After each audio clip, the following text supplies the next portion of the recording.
You saw a problem, you saw a need, and you resolved it. Yes. We built a solution You built a solution for it.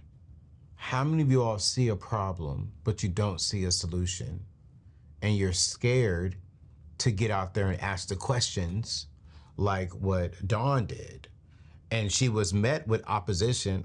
Don't get it. Don't understand it. And she kept going until she met a person who said, yo, I see it. It's brilliant. We can't do it, but you need to do it.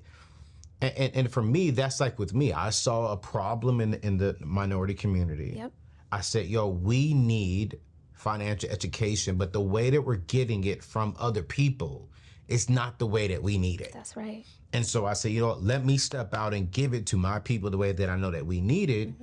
And I've met with so many options. You're crazy leaving Dave Ramsey. You're you never gonna da-da-da-da.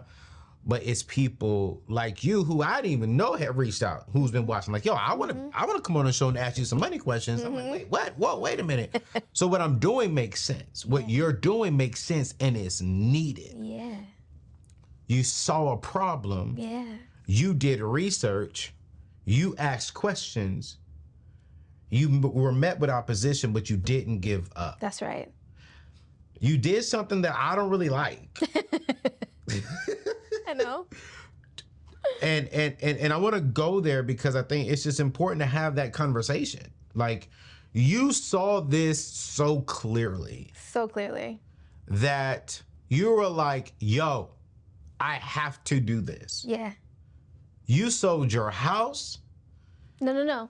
I sold my multi-unit. Oof. You sold a multi-unit? In DC. In DC? Yeah. It said house on a sheet of paper. It didn't say multi-unit. Yeah. And you went and... I know. You went to your 401k. I did. And you emptied it. Emptied it. Can I ask how much was in it? How much was in it? It was a nice little seed fund. It was a nice little seed fund. Someone watching right now is saying, Anthony, I got a dope idea. Yeah. It's going to cost me about $300,000 to do it. Yep. I got it in my 401k. I got it in the equity in my home. Hold on, Dawn. But you did it, Dawn. Yeah. I can go do this and I can come out making $1 million in a year, 2 years, year one. What would you tell him right now? Honestly. Don't do that. I had to do that. Okay. Because when I started in this space, there were maybe 1 or 2 Black women who had attempted hardware prior to me.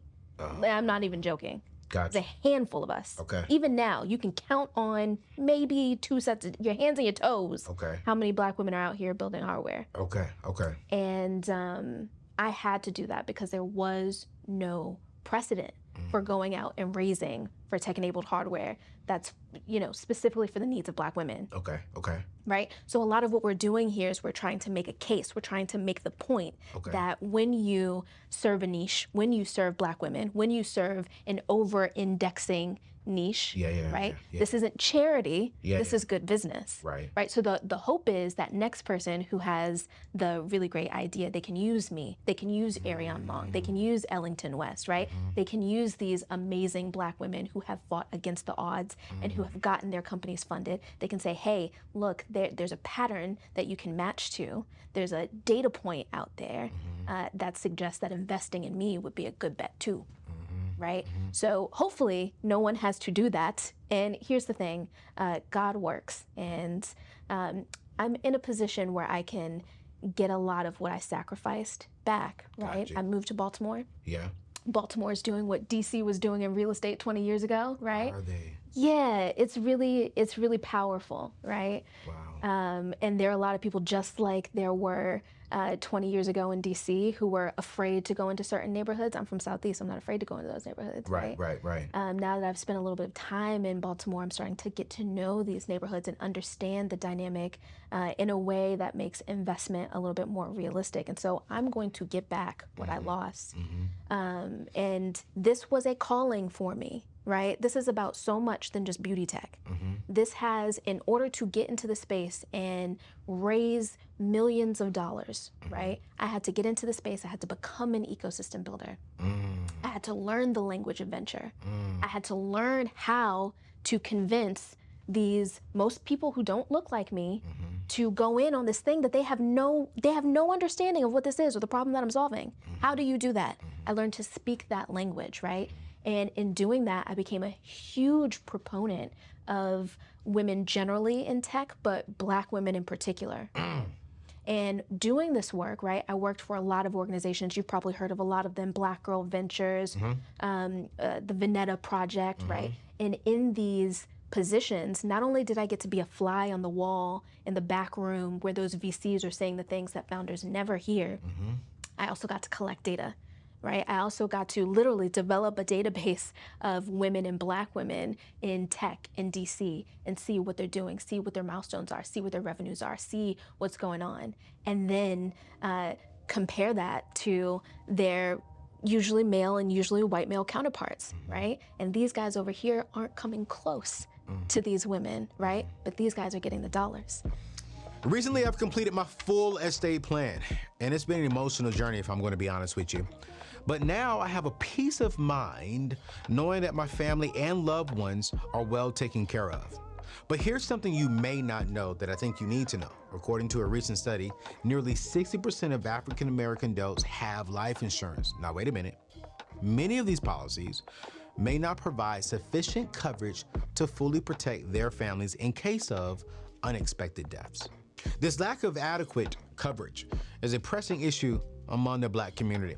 It can lead to financial difficulties and potentially hinder the building of generational wealth. In today's time, it's more important than ever for African Americans to give priority to life insurance and estate planning. You see, by doing so, you can ensure that your loved ones are secure in the event of your passing. This covers funeral and burial costs, clears all debts and mortgages, and provides a financial cushion to help them continue building wealth, long-lasting wealth. Don't leave your family's financial future to chance. I want you to secure life insurance today. I want you to get a free life insurance quote through my friends at Ethos. All you gotta do is go to anthonyoneal.com/life insurance. Again, that is anthonyoneal.com/life insurance for your free quote, or click the link in today's show notes. Protect your family's future and attain a peace of mind. Act right now, and let's get back to today's show. When I hear you talk about that, it reminds me of my dear friend Arian Simone, one of the co-founders of Fearless Fund, and how the government has now blocked her from funding minority women like yourself. Yep. And it pisses me off that the government would do that, because when I look at how hard you're working, you need funding. Because you still have to raise more money to get this product out there even more for people of color, specifically Black women. So that way they can get back more of their time. That's right. I don't look at this as a product that helps hair. What you just said, that a Black woman really can't take care of her hair but once a month. And that's going to give them back more time to help their hair, but at the same time, put more time back in with their kids, more time back in with their families, more time back into their businesses, into their health, into their workouts, all the things. Because like one thing we do know about, our Black sisters is when y'all look good, you feel good. That's right. When you feel good, y'all talk better, you walk better, you're in a healthier place to be a healthier woman. And so this product is not just about helping with the hair, but it's giving life back. That's right. It's giving time back. And when I think about what the government is doing, and we're going to put all of Dawn's information, you guys, inside the show notes, but we're also going to put Fearless Fund information inside of there, because they are doing a call to where the president will make an executive order to where he can block the government from stopping someone because of race.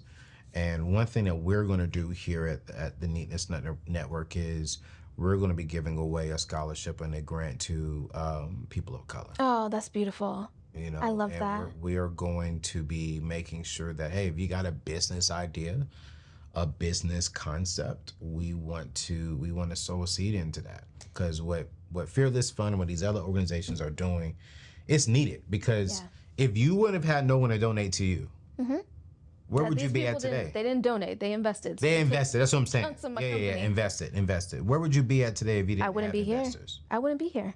There's no way that I could have done this without investors. And what you're doing is powerful, but you don't realize how powerful it is. Wow. In venture, right? So when we think of high growth, high trajectory startup companies, right?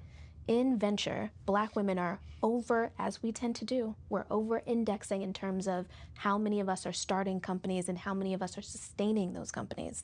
But we're under indexing in the amount of funding that we're getting. So the last statistic that I'm familiar with is Black women are receiving 0.0006% of venture funding, which is absolutely insane. Yeah. And so even though we're over, when you think about the women in the space who are really performing, I mean, these are not slackers. These are not 19-year-olds who are just coming out of school, right? These are women with degrees. These are women with whole careers behind them. These are women with experience. Wow. And they're still not getting the support of the 19-year-old who's still in school, who has an idea that he's jotted down on a paper. My God.